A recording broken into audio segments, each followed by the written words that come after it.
This morning I took the liberty of picking 23 plants here in Ashland, Oregon. These plants all grow in Oregon, but I'm confident that you will find most, if not all of these plants all over the United States. And if you are a viewer from Europe or Australia or New Zealand, I've traveled to your country and have found most of these plants growing. So I think what I'm about to tell you is going to be very applicable to you. So the idea today is that I'm just going to take each plant and spend a few minutes talking about some of its health benefits, how to identify it, that kind of thing. And hopefully by the end you will be a little bit more familiar with wild edibles. The first plant that I would like to talk about today is this one known as lamb's quarters. Often people get scared when I say, hey, I put lamb's quarters in your smoothie, because they're like, whoa, did you really put meat in the smoothie? But it's just the name. I'm guessing lambs like to eat this, so it's called lamb's quarters for that reason. It's a very awesome beginner wild edible because it's pretty mild to the taste. It tastes pretty delicious. You can eat it in salads. It's great in smoothies. Literally every part is edible. Although I generally stay away from eating the roots of plants because they're not as delicious. They're definitely not as nutritious. And they're just harder to harvest. They also kill the plant. So today I'm going to mostly concentrate on eating the greens. So a few identifying characteristics of lamb's quarters is that it has this fine dust. It's like this waxy substance on the leaves. Sometimes the dust is white, sometimes it's purple, but regardless, it's full of calcium and protein and good to ingest, so you don't need to wash that off. You can see the shape of the leaf is triangular. It's kind of serrated, although not too sharp. And the stem is very fibrous, and it has these white lines going up it. So this is lamb's quarters. It's sort of like a wild spinach. It's going to be high in protein, high in calcium, rich in iron and antioxidants, which is good for killing cancer cells. And it's an awesome green to use. Now, if you're not familiar with wild edibles, you're not sure what lamb's quarters looks like, a great resource for finding lamb's quarters is organic farms. Lamb's quarters is actually a weed that plagues all organic farms. So if you have a moment, maybe on some Saturday, you can visit your local organic farm and just say, hey, can you please point out the weed lamb's quarters? And they'll happily show you. You can even, buy a bushel from them, although I don't think they will charge you. Number 2 is wild strawberries. And wild strawberries are easy to identify because they look just like regular strawberries, except they have berries that are not super symmetrical, and they're generally smaller. What most people kind of figured out is that, wild strawberries, the strawberry is of course the edible part, right? Wrong. You can actually eat all parts of the plant. You can eat the leaves, you can eat the flowers, the stems, and of course the berries. The leaves of wild strawberries are actually more nutritious than the berries themselves. The berries are going to have lots of carbohydrates, lots of sugars. They'll give you energy, whereas the leaves are very mineral rich and they're going to nourish your body. Now, wild strawberries in particular are rich in iron.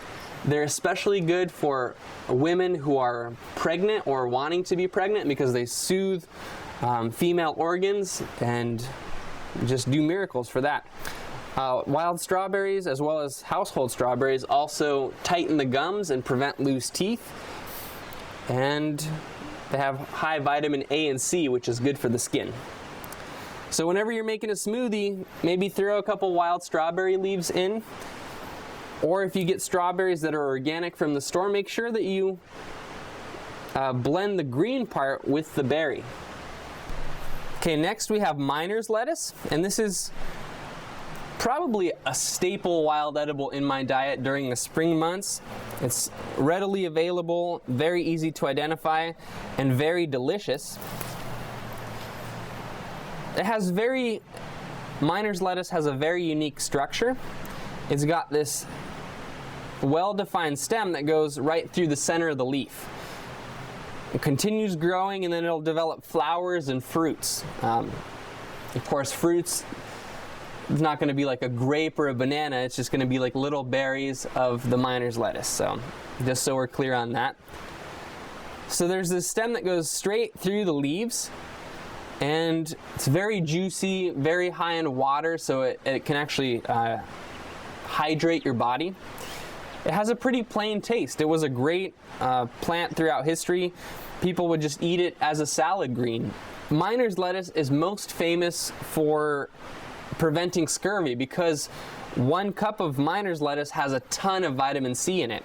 In fact, in history, General George Washington, one of the presidents of the United States, once issued an order to all his troops. He said, you know, scurvy and other diseases and infections are running rampant in the camps, and I've noticed that those camps that pick and harvest wild edibles and add them to their meals don't have the same problems. They're more resistant to infections, disease, and so on and so forth.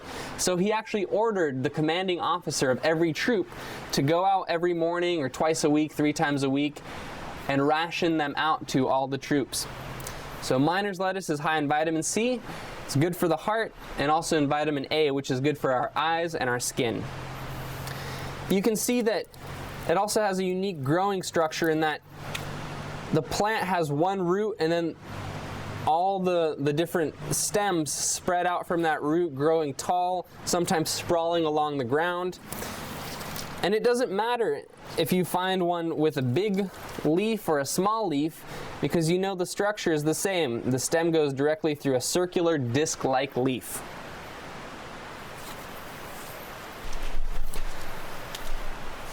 Plant number 4 is dandelions. And dandelions are probably the most common found wild edible. I'm pretty sure in this day and age everybody knows what a dandelion is. However, I'm here to change your guys' opinion of them today. Dandelions are one of the healthiest wild edibles that I'm aware of, although it's hard to say that because literally every wild edible here is going to be very nutritious. There are roughly 300 varieties of dandelions, and all of them are edible. There's no poisonous lookalikes, which means that if you eat something that you think is a dandelion and you make a mistake, you're still guaranteed health benefits. There's nothing poisonous. One sure way to identify a dandelion versus something else is to pick a leaf or leave it on the plant and run your finger along the underbelly of the leaf, along the main vein. And if it's smooth, it's a dandelion. If it's not smooth, it's a dandelion lookalike. So whether the leaves are pointy or lobed or very sharp, as long as the stem is smooth, it's a dandelion. Now sometimes people say, well, I've heard that the white sap that comes from a dandelion is poisonous. That is completely false. It's not true whatsoever. Dandelions are bitter by nature, and we need bitters in our diet to be healthy. The bitter taste that is prevalent in dandelions is good for cleansing all of our organs, our pancreas, our kidneys, our liver, our gallbladder. And so we need to get those bitters into our diet. If you're not so keen on bitters, try eating the smaller leaves. Again, the smaller the leaf, the less bitter it's going to be.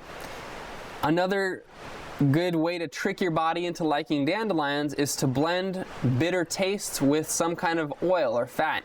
So for example, making pesto and adding dandelions to the pesto is one great way to consume dandelions.